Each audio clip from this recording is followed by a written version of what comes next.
Hello students, welcome back to another video. अगर आप लोग बीए फर्स्ट ईयर के फर्स्ट सेमेस्टर में एडमिशन ले चुके हैं न्यू बैच 2027-28 में और आप सोशियोलॉजी यानी समाजशास्त्र पढ़ रहे हैं जिसमें आपके पेपर का नाम है introduction to basic concept of sociology, तो इसके न्यू बैच 2027-28 की क्लासेज हम सभी यूनिवर्सिटीज़ के लिए स्टार्ट कर चुके हैं और आज हम इसका यूनिट नंबर 3 पढ़ने वाले हैं। यूनिट नंबर 2 तक वीडियोज़ अपलोड हो गई हैं और जो आपका न्यू सिलेबस है उसकी वीडियो अपलोड हो चुकी है।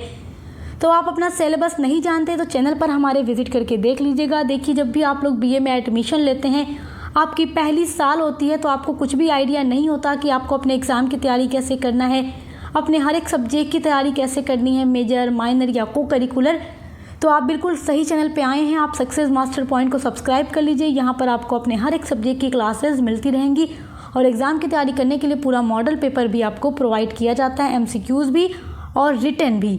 तो चलिए पढ़ते हैं यूनिट नंबर 3। यूनिट नंबर 3 में आपको पढ़ना है समाजशास्त्र की बुनियादी अवधारणाएं, जिसमें आपको समाज, समुदाय, संस्थाएं, संघ, सामाजिक समूह और मानव और पशु समूह के बारे में पढ़ना है। तो चलिए सबसे पहले जानते हैं समाजशास्त्र की बुनियादी अवधारणा। ये आपकी हेडिंग है। देखिए, समाजशास्त्र में मानव जीवन और उससे सामाजिक संबंधों को, मतलब मानव जीवन को और मानव जीवन के और मनुष्यों के जो सामाजिक संबंध हैं उनको समझने के लिए कुछ बुनियादी अवधारणाओं का भी अध्ययन किया जाता है, क्योंकि मनुष्य जो है समाज में रहता है और समाज में अकेला नहीं रहता, उसके आसपास लोग रहते हैं, पड़ोसी, रिश्तेदार, दोस्त, हर कोई रहता है उसके आसपास और बहुत सारी संस्थाएं होती हैं, समुदाय है, संघ है, सामाजिक समूह है, हर एक चीज़ को समझना होता है। इसमें समाज, समुदाय, संस्था, संघ, सामाजिक समूह और मानव और पशु समूह प्रमुख हैं। तो चलिए सबको बारी बारी पढ़ना स्टार्ट करते हैं। तो सबसे पहला टॉपिक आपका है समाज यानी सोसाइटी। तो समाज क्या है, इसका अर्थ देखते हैं। देखिए, समाज उन व्यक्तियों का समूह है जो आपस में सामाजिक संबंधों से जुड़े हैं। देखिए, ये अगर समाज है तो इसमें आप रहते हैं, आपके दोस्त, यार, पड़ोसी, रिश्तेदार, बहुत सारे लोग जिनको आप नहीं भी जानते वो रहते हैं और सब एक दूसरे से किसी न किसी तरीके से कनेक्ट हैं, जुड़े हैं, संबंधों का एक जाल बन जाता है। उसी को क्या कहते हैं, समाज कहते हैं। और उसका अध्ययन हम किस में करते हैं, समाजशास्त्र में करते हैं। तो देखिए क्या है, समाज उन व्यक्तियों का एक ग्रुप है, एक समूह है जो आपस में सामाजिक संबंधों से जुड़े हैं, एक दूसरे के साथ मिलकर जीवन जीते हैं। समाज केवल लोगों की भीड़ नहीं है, यहाँ पर केवल लोगों की भीड़ नहीं है बल्कि उनके बीच पाए जाने वाले संबंधों का जाल ही समाज है। क्योंकि देखिए, आप रह रहे हैं तो आपके रिश्तेदार हैं, आपके नानी का घर, मौसी का घर, खाला का घर, फूफू का घर, बुआ का घर, रिश्तेदार हैं, पड़ोसी हैं, आपके भाई बहनों की शादी होती है, आपकी शादी होगी, इस तरीके से आपका खून का रिश्ता बनता है, विवाह संबंधी रिश्ता बनता है। तो ये क्या है, सभी से हमारा कोई ना कोई रिलेशन है। समाज केवल लोगों की भीड़ नहीं है बल्कि उनके बीच पाए जाने वाले जो रिलेशन है, जो संबंध है, उनका जाल ही समाज है। आइए समाज की विशेषताओं को देखते हैं। पहली विशेषता है, समाज में अनेक व्यक्ति होते हैं। समाज में 1 या 2 या 3-4 व्यक्ति नहीं होते, लाखों करोड़ों व्यक्ति समाज में होते हैं। दूसरी विशेषता है कि दूसरी विशेषता है व्यक्तियों के बीच सामाजिक संबंध होते हैं। जाहिर सी बात है, हम समाज में हैं तो हमारा लोगों से रिलेशन है, हमारा संबंध है। तीसरी विशेषता है, समाज में सहयोग और संघर्ष दोनों पाए जाते हैं। सहयोग का मतलब हेल्प करने की भावना, संघर्ष का मतलब एक दूसरे से संघर्ष करना। जैसे अगर कोई कंपटीशन हो रहा है तो हर आदमी यही चाहेगा कि मैं जीतूं, कोई ये नहीं चाहेगा कि दूसरा जीते, हर कोई खुद को विनर देखना चाहेगा। तो ये संघर्ष है। और सहयोग का मतलब क्या है, जब किसी व्यक्ति को हम मदद करें, कोई व्यक्ति है जो कुछ कर रहा है तो हम उसे हेल्प करें, हम उसका सहयोग करें कि तुम फिक्र ना करो, हम तुम्हारे साथ हैं, हम तुम्हारी हेल्प करेंगे। तो समाज में मदद और संघर्ष दोनों ही होता है। चौथी विशेषता है, देखिए समाज की चौथी विशेषता है, समाज में नियम, मूल्य और परंपराएं भी होती हैं। सही बात है। पांचवी विशेषता है, समाज परिवर्तनशील है, यानी कि समाज में चेंजेस भी होते रहते हैं। जैसे जैसे आपका सेमेस्टर आगे बढ़ेगा, आप आगे सेमेस्टर में जाओगे तो आप समाज परिवर्तन के बारे में भी पढ़ोगे, सामाजिक परिवर्तन के बारे में पढ़ोगे कि समाज किस तरीके से बदलता है। समाज में आज जो चीज़ें हैं हज़ारों साल पहले ऐसी नहीं थी, बहुत सब कुछ फ़र्क था। आज के जो समाज आप देख रहे हैं, ज़रूरी नहीं है कि फ्यूचर में ऐसा ही समाज हो, इससे बेहतर भी हो सकता है। तो समाज परिवर्तनशील है, ये बदलता रहता है। छठी विशेषता है, समाज में सदस्य एक दूसरे पर निर्भर रहते हैं। उसका उदाहरण है भारतीय समाज, ग्रामीण समाज और शहरी समाज। दूसरा टॉपिक आपका है समुदाय। तो समुदाय का अर्थ देखते हैं, जिसको इंग्लिश में कम्युनिटी कहते हैं। देखिए, समुदाय ऐसे लोगों का समूह होता है, ग्रुप होता है। समुदाय क्या है? ग्रुप है ऐसे लोगों का जो निश्चित भौगोलिक क्षेत्र में रहते हैं, यानी कि एक जगह है। और समाज में बहुत सारे समुदाय हो सकते हैं, एक दो नहीं, बहुत सारे। तो ये समुदाय अगर है तो एक निश्चित उसकी जगह है जिसमें लोग रहते हैं और उसमें सामुदायिक भावना पाई जाती है, एक दूसरे की मदद करने की भावना पाई जाती है। समुदाय की पहली विशेषता है सामान्यतः निश्चित भौगोलिक क्षेत्र होता है, यानी एक जगह फिक्स होती है कि वो समुदाय है। दूसरी विशेषता है लोगों में अपनापन और हम की भावना होती है, यानी कि जितने भी लोग उस समुदाय के सदस्य होते हैं वो आपस में एक दूसरे के साथ हम की भावना रखते हैं, अपनापन रखते हैं और एक दूसरे की मदद करते हैं। और सभी के जो हित हैं, यानी जो सभी के उद्देश्य हैं, वो समान होते हैं, सभी के एक ही उद्देश्य होते हैं।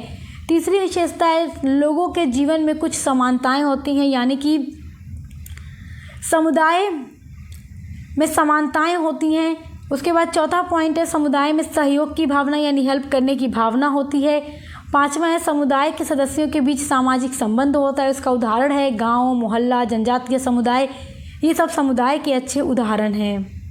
आइए अब पढ़ते हैं सामाजिक संस्था यानी सोशल इंस्टीट्यूशन के बारे में। इसका अर्थ देखिए, सामाजिक जो संस्था यानी सोशल जो इंस्टीट्यूशन होती है वो समाज द्वारा बनाए गए स्थायी नियमों, परंपराओं और व्यवस्थाओं का समूह होता है जो मनुष्य की आवश्यकताओं को पूरा करने और सामाजिक जीवन को व्यवस्थित करने में सहायता करता है। तो ये क्या है? मनुष्य की आवश्यकताओं को पूरा करता है और सामाजिक जीवन को व्यवस्थित करने में भी मदद करता है। सामाजिक जो संस्था है, सामाजिक संस्था में मुख्य सामाजिक संस्थाएं हैं, जैसे हमारा परिवार।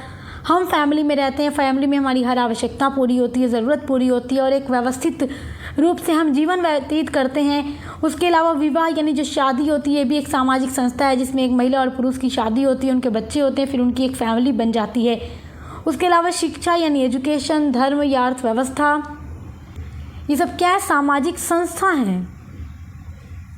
या राजनीति, तो ये सब क्या है? सामाजिक संस्थाएं। आइए अब सामाजिक संस्था की विशेषताएं देखते हैं। विशेषताओं में पहली विशेषता है संस्था जो है समाज की आवश्यकताओं को पूरा करती है। सही बात है, परिवार में रहकर हमारी विशेषताएं पूरी होती हैं। इस तरीके से जो अनेक प्रकार की संस्थाएं हैं वो मनुष्य की आवश्यकताओं को पूरा करती है। दूसरी विशेषता है इसमें निश्चित नियम और मान्यताएं होते हैं। तीसरी विशेषता है जो संस्थाएं हैं वो अपेक्षाकृत अस्थायी होती हैं, और यानी कि अस्थायी होती हैं, अस्थायी नहीं होती, अस्थायी होती है। चौथी विशेषता है कि इनके द्वारा सामाजिक व्यवहार को नियंत्रित भी किया जाता है। और पांचवी विशेषता है संस्थाएं जो हैं समाज में व्यवस्था बनाए रखने में मदद करती हैं। तो इसका उदाहरण है विवाह संस्था यानी शादी, शिक्षा संस्था या परिवार संस्था। ये सब क्या है? संस्था के अच्छे उदाहरण हैं।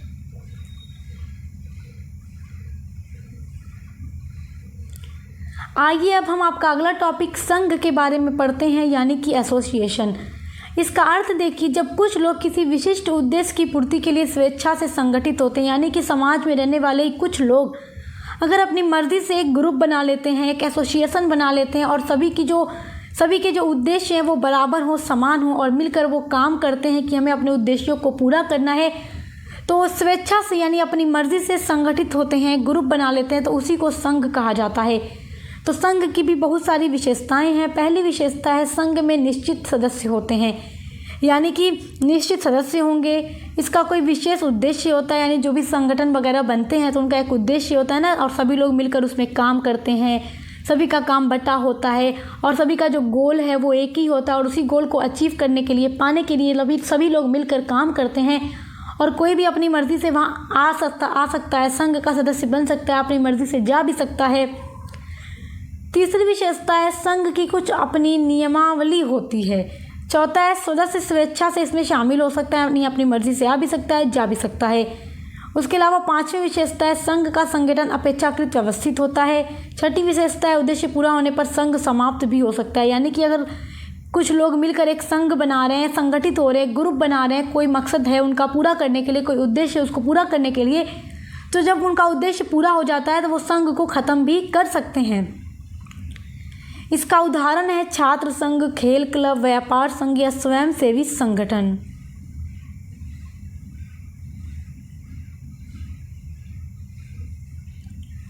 आइए पढ़ते हैं सामाजिक समूह यानी सोशल ग्रुप के बारे में।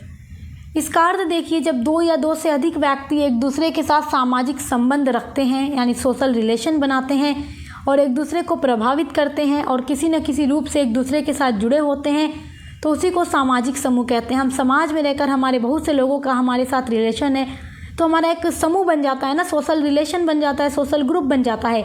इसकी बहुत सारी विशेषताएं हैं। पहली विशेषता है, समूह में दो या दो से अधिक व्यक्ति होते हैं। कभी एक आदमी का अकेला ग्रुप नहीं हो सकता। ग्रुप बनाने के लिए कम से कम 2 लोग होने चाहिए, 2 से अधिक भी होंगे, मतलब कम से कम 2 तो चाहिए। दूसरी विशेषता है, सदस्यों में पारस्परिक संबंध होते हैं, यानी कि सामाजिक समूह के जो लोग हैं उनका आपस में ग्रुप होता है, संबंध होता है। तीसरी विशेषता है, सदस्यों में कुछ समान उद्देश्य या रुचि हो सकती है, यानी कि जब 2 लोग हैं, ग्रुप बना रहे हैं, तो हो सकता है उनका जो उद्देश्य हो या जो उनका इंटरेस्ट हो एक जैसी चीज़ में ही हो, क्योंकि जब लोगों के हित एक जैसे होते हैं, लोगों के उद्देश्य एक जैसे होते हैं, लोगों का इंटरेस्ट एक जैसा होता है, तो वो आपस में मिलकर क्या है, काम करते हैं। चौथा पॉइंट होगा, चौथी विशेषता है, समूह में सदस्यों में हम की भावना होती है, यानी एक दूसरे की मदद करते हैं। पांचवा पॉइंट है, समूह में अपने नियम और मानदंड हो सकते हैं। इसका उदाहरण है परिवार यानी हमारी फैमिली, या मित्रों का समूह यानी दोस्तों का ग्रुप, कक्षा में स्टूडेंट होते हैं उनका ग्रुप, या एक खेल टीम, तो खेल टीम भी एक ग्रुप होता है। सभी का मकसद है जीतना। कक्षा में स्टूडेंट होते हैं, मित्र होते हैं, दोस्त होते हैं। इस तरीके से ये क्या है, सामाजिक समूह है। सामाजिक समूह के प्रकार, ये 2 प्रकार का है, प्राथमिक और द्वितीयक, यानी प्राइमरी ग्रुप और सेकेंडरी ग्रुप। प्राथमिक में आपका परिवार, माता पिता और बच्चे या घनिष्ठ मित्र समूह या पति पत्नी या रिश्तेदार आ जाते हैं। द्वितीयक में दफ्तर के सहकर्मी आ जाएंगे, यानी कि ऑफिस में अगर हम काम कर रहे हैं तो हमारे साथ जो भी कलीग हैं तो उनसे हमारा जो रिलेशन है वो सेकेंडरी ग्रुप आएगा। स्कूल या कॉलेज के जो क्लासमेट हैं वो क्या होगा, द्वितीयक समूह में आ जाएगा। किसी कंपनी या संस्था के कर्मचारी, खेल के टीम या क्लब के सदस्यों के साथ हमारा जो ग्रुप है वो द्वितीयक में आ जाएगा, लेकिन हमारी फैमिली या हमारे जो क्लोज फ्रेंड या रिश्तेदार या पति पत्नी का जो ग्रुप है वो प्राथमिक होगा। आइए मानव और पशु समूह के बारे में पढ़ते हैं। सबसे पहले हम मानव का समूह देखेंगे, उसके बाद पशुओं के समूह के बारे में पढ़ेंगे। तो देखिए, जो मानव का समूह है या जो पशुओं का समूह है, इनके बीच बहुत सारे अंतर भी होते हैं जो एग्ज़ाम में लॉन्ग क्वेश्चन में पूछता है, तो यहाँ पूरा मैं डिटेल में आपको पढ़ाऊँगी, बहुत ध्यान से देखिएगा। देखिए, सबसे पहले मानव समूह के बारे में जानते हैं, उसका अर्थ समझते हैं। जब 2 या 2 से अधिक मनुष्य आपस में सामाजिक संबंध स्थापित करके सहयोग, पारस्परिक व्यवहार के साथ रहते हैं तो हम उसे मानव समूह कहते हैं। हम सोसाइटी में रह रहे हैं तो हमारा जो ग्रुप है वो मानव समूह है। और आप जानवरों को देख लीजिए, जानवरों का कोई फैमिली या इस तरीके से ग्रुप तो होता नहीं है, जैसे ना हमारे जैसे उनके पास लैंग्वेज होती है, बस उनकी एक आवाज़ होती है जिसमें वो बोल सकते हैं, जैसे कुत्ता भौंकता है या इस तरीके से बहुत सारे जानवर इस तरीके से। देखिए, उदाहरण में मानव समूह के उदाहरण में परिवार, मित्रों का समूह यानी दोस्तों का ग्रुप या विद्यालय की कक्षा आदि जो हैं मानव समूह है। पशु समूह का अर्थ देखिए, जब एक ही प्रजाति के अनेक पशु भोजन, सुरक्षा, प्रजनन या अन्य प्राकृतिक आवश्यकताओं के लिए एक साथ रहते हैं तो उसे पशु समूह कहते हैं, जैसे झुंड में रहने वाली भेड़ें, हाथियों का झुंड, पक्षियों का समूह आदि। आइए अब इनके बीच अंतर पढ़ते हैं। मानव और पशु समूह में बहुत सारा अंतर है। पहला अंतर का पॉइंट है, मानव समूह लोगों से बनता है जबकि पशु समूह पशुओं से बनता है। दूसरा है, मनुष्य आपस में सामाजिक संबंध बनाते हैं जबकि पशु जो है मुख्यतः प्राकृतिक ज़रूरतों के कारण साथ रहते हैं। तीसरा अंतर है, मनुष्य भाषा से विचार व्यक्त करते हैं जबकि पशु आवाज़ और संकेतों से संदेश देते हैं। चौथा है, मनुष्य रीति रिवाज और परंपराएं बनाते हैं। मनुष्यों के समाज में संस्कृति और सभ्यता है जबकि पशुओं के समाज में ऐसा कुछ भी नहीं। देखिए, मानव और पशु समूह में जो 5वां अंतर है, मनुष्य नियम और कानून बनाकर उनका पालन करते हैं जबकि पशु मुख्यतः प्राकृतिक प्रवृत्तियों के अनुसार व्यवहार करते हैं। अब देखिए, छठा अंतर है, मनुष्य के समूह में सहयोग, विचार और संस्कृति महत्वपूर्ण होती हैं जबकि पशु समूह में भोजन और सुरक्षा जैसी ज़रूरतें अधिक महत्वपूर्ण होती हैं। यानी ये आपस में मतलब इनकी कोई संस्कृति या सभ्यता नहीं होती। तो जिस तरीके से हम रहते हैं, हमारी जो संस्कृति और सभ्यता है, पशुओं के समाज में ऐसा आपको नहीं देखने को मिलेगा। तो ये इनके बीच मुख्य अंतर है।